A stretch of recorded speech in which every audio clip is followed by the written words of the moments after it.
Sebenarnya kalau Madandan sudah lama dan tidak pernah ada goncangan-goncangan apa itu. Ya. Ya.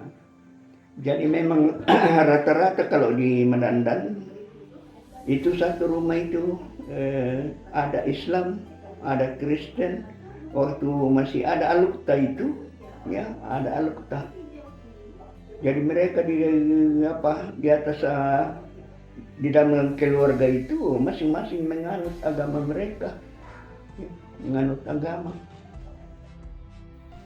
Di tengah keberagaman budaya dan agama, sebuah nilai luhur terjalin dalam semangat kebangsaan Indonesia, moderasi beragama. Dalam dokumenter ini, kita akan menjelajahi bagaimana komitmen kebangsaan, toleransi, penolakan kekerasan, dan akomodasi terhadap budaya lokal menjadi dasar kuat bagi moderasi beragama di negara kita. Komitmen kebangsaan menjadi landasan utama bagi moderasi beragama. Di berbagai perayaan nasional, kita menyaksikan kebersamaan dari berbagai latar belakang agama dan budaya. Ini menjadi gambaran nyata bagaimana kita sebagai satu bangsa berdiri bersatu meskipun berbeda-beda. Ya, tentang komitmen kebangsaan, kami selaku masyarakat adat memang kita sudah pegang sejak dahulu kala. Mengapa? Karena itu merupakan warisan nenek moyang kita, karena wilayah adat yang kita tempati ini adalah bahagian dari negara Republik Indonesia, dan masyarakat adat adalah bahagian dari pelaku-pelaku dalam hal memperjuangkan kemerdekaan negara Indonesia pada zaman dahulu. Dan kita ini selaku masyarakat adat mengisi kemerdekaan ini dengan berbagai kegiatan, termasuk di dalam menata tatanan sosial masyarakat adat kita supaya masyarakat adat tetap aman, berdampingan di dalam menata kehidupan mereka. Toleransi menjadi pilar kuat dalam moderasi beragama. Berbagai komunitas beragama aktif terlibat dalam dialog dan kegiatan sosial bersama. Kita belajar satu sama lain, merayakan perbedaan kita, dan bersatu dalam tujuan bersama, perdamaian dan harmoni. Sejak nenek moyang kami di Tanah Toraja itu sudah dilakukan pembinaan bagaimana hidup rukun ya dalam suatu masyarakat ya dengan berbagai perbedaan yang ada, perbedaan suku, perbedaan agama, ya golongan, itu tetap kita pupuk kebersamaan ya. Namanya ada kegiatan gotong royong, kegiatan kemasyarakatan yang terkait dengan adat, itu kita bersatu padu di situ dalam melakukan kegiatan-kegiatan kemasyarakatan, apakah itu Rambu Tuka atau Rambu Solo, tanpa membedakan ada perbedaan agama dan golongan. Kita hadir bersama-sama di situ dan kita saling memahami, saling menghargai satu dengan lain. Memeluk agama sesuai dengan keyakinan mereka masing-masing. Nah, keberagaman agama yang ada di Madandan itu membuat kehidupan masyarakat adat tetap berdampingan berdasarkan dengan agama, tidak memaksakan agama, tetapi justru di sini peran agama itu mereka saling mendorong, saling membantu, bekerja sama di dalam melaksanakan ritual-ritual. Jadi ada saling menghargai, toleransi. Bahkan kita mengambil bahagian dalam kegiatan-kegiatan, misalnya yang Islam mengadakan kegiatan misalnya Lebaran, ya kita juga yang dari Nasrani itu ikut mengambil bahagian, saling berkunjung, bersilaturahmi. Begitupun sebaliknya. Bahkan ketika ada kegiatan di gereja, Ustadz yang Pak Sampai Baralang itu berdoa untuk makan bersama, jamuan kasih. Jadi luar biasa toleransi antar umat beragama yang ditata di Madandan ini. Jadi siapakah pemeluk agama itu? Kita itu satu tongkonan, satu keluarga. Bahkan ya ada satu keluarga, satu rumah tangga itu terdiri atas 3 agama dari atas. Tapi toh kita tetap saling menghargai para pemeluk agama itu, menjalankan ibadahnya sesuai dengan keyakinannya. Memang kalau saya lihat itu lahir sendiri dari mereka. Ya, lahir. Jadi mungkin karena orang tua sudah lakukan, jadi merupakan pelajaran bagi mereka. Dan tidak pernah ada masalah itu. Tidak pernah. Dan saling menghargai itu, saling menghargai. Ya. Malahan kalau di Natal itu pada waktu masa-masa lalu itu sering disuruh dari juga untuk memberikan ucapan-ucapan ini. Sama juga dari kita orang Kristen, kalau ada maulid, ada malahan pernah dulu dibawa itu pembangunan masjid itu ketuanya itu dari Kristen. Itu pernah itu. Jadi memang Madandan memang ini agak unik tapi Moderasi beragama menolak kekerasan. Kita menyaksikan bagaimana berbagai agama bersatu mencekam tindakan kekerasan dan ekstremisme. Dalam persatuan, kita memperkuat kebangsaan dan menunjukkan bahwa cinta adalah jalan untuk mencapai tujuan kita. Saya baca begini. Jawab Yesus kepadanya, kasihilah Tuhan Allahmu dengan segenap hatimu dan dengan segenap jiwamu dan dengan segenap akal budimu. Itulah hukum yang terutama dan yang pertama. Jadi hukum yang terutama dan pertama, kita mengasihi Tuhan dengan segenap kehidupan kita. Itu yang pertama, hukum yang terutama dan yang pertama. Yang kedua, dan hukum yang kedua yang sama dengan itu ialah kasihilah sesamamu manusia seperti dirimu sendiri. Kasihilah sesamamu manusia seperti dirimu sendiri. Di dalam kasih inilah kepada sesama manusia, maka otomatis terjalin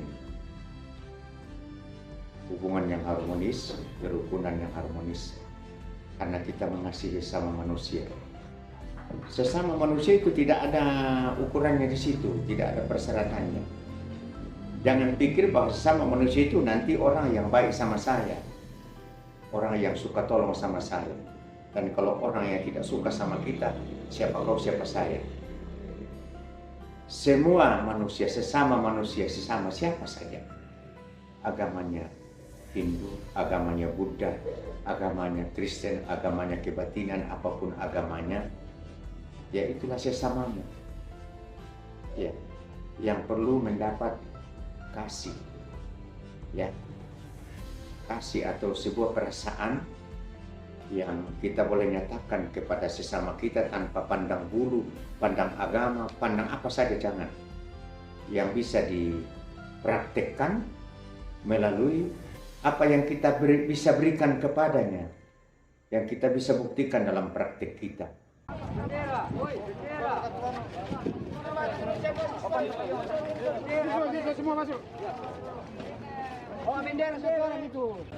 Selaras dengan semangat moderasi beragama, masyarakat Indonesia juga menjunjung tinggi akomodasi terhadap budaya lokal.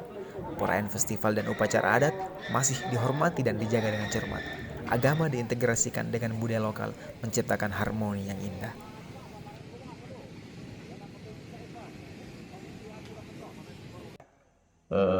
Masyarakat Toraja apapun yang mau dilaksanakan itu akan dilaksanakan musyawarah. Ya, nah disinilah peran para tokoh-tokoh agama untuk kemudian secara perlahan-lahan memasukkan, menyampaikan ya penjelasan-penjelasan bahwa ada hal-hal yang mungkin tidak sejalan dengan ajaran agama dan ada mungkin hal-hal yang mungkin bisa tetap kita jalankan. Ya, jadi ini yang sering kita lakukan, pemahaman-pemahaman begini secara perlahan-lahan, dan alhamdulillah semua tokoh-tokoh masyarakat kita, para pemangku-pemangku adat juga mereka sudah paham bahwa ketika Islam itu dia begini. Dulu ketika awal-awal sebagian besar meskipun itu Islam, mereka tetap juga disimpan. Ya, mereka keluarga sebagian besar masih berkeberatan kalau kemudian baru meninggal langsung kita menguburkan. Tetapi seiring dengan perjalanan waktu, kita pelan-pelan sampaikan bahwa ajaran agama mensyaratkan begini, ya. Ada dosa ya yang ditimbulkan ketika ini, dan sebagai bentuk kasih sayang kita serahkanlah kepada yang keyakinan untuk menyelenggarakan. Dan saya kira adik-adik selama di sini bisa menyaksikan contoh yang sangat real itu yang ada kemarin, ya, bahwa itu sebagian besar saudaranya, keluarganya itu adalah majelis guru agama, tetapi kemudian saudara kita itu meninggal, maka dia serahkan sepenuhnya kepada kita untuk kemudian kita selenggarakan. Mereka hadir di situ. Itulah bentuk toleransi, memberikan kesempatan kepada mereka menjalankan syariat ajaran agama sesuai dengan ajaran agamanya, yang memberikan kesempatan ya, sama dengan yang, dan itulah yang coba kita pelan-pelan sekali lagi saling memahami, ya, ini yang penting. Dan disinilah peran-peran tokoh-tokoh agama untuk senantiasa menjelaskan itu, ya, menjelaskan itu. Dan mungkin itu, ya, kita juga berharap generasi kita, apa yang kita coba bangun, kita bina ini, mereka bisa amati, bisa ini, dan kemudian nanti bisa diteruskan. Siapakah pemilu agama? Pemilu agama itu adalah masyarakat adat. Nah, dari berbagai agama yang masuk di Toraja secara khusus di Madandan, sasarannya itu adalah masyarakat adat. Nah, di dalam tatanan masyarakat adat di Madandan ini ada 3 kekuatan yang harus saling bekerja sama, menyatu di dalam mengelola tatanan kehidupan masyarakat, yaitu pemerintah, agama, dan masyarakat adat. Jadi ketiga elemen ini tidak bisa terpisahkan, harus bekerja sama di dalam melaksanakan peran dan fungsinya masing-masing.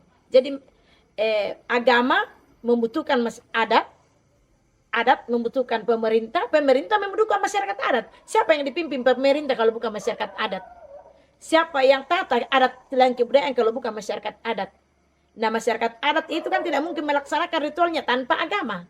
Jadi itu saling ketiga elemen yang harus saling bersatu, menyatu di dalam menjalankan kehidupan masyarakat adat.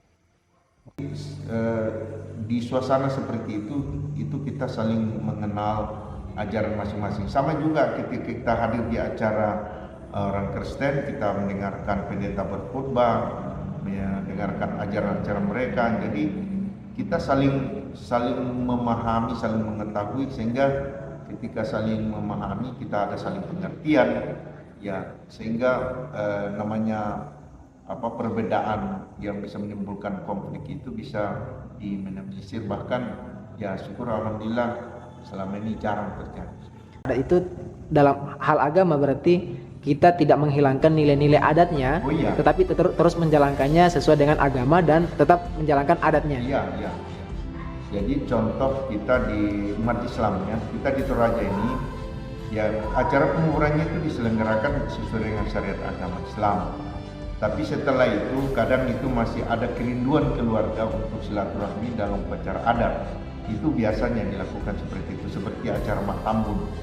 Nah, itu acara Matambun itu seperti acara adat yang dilakukan seperti biasa. Cuma bedanya sudah tidak ada mayat. Nah, kalau kita di Muslim, ya, ada mengaji biasa sampai 3 malam, kita khatam Al-Quran 30 juz. Sudah itu ada acara silaturahmi, acara penerimaan tamu di hari hanya itu.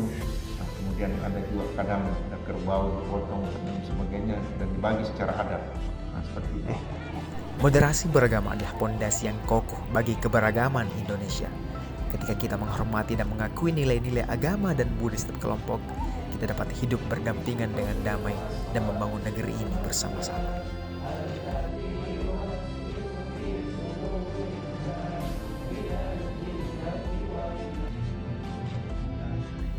Moderasi beragama membuka pintu bagi interaksi positif antara kelompok beragama. Seperti dalam budaya kita, berbagi hidangan serta perayaan agama adalah contoh bagaimana kita memperkuat ikatan persaudaraan.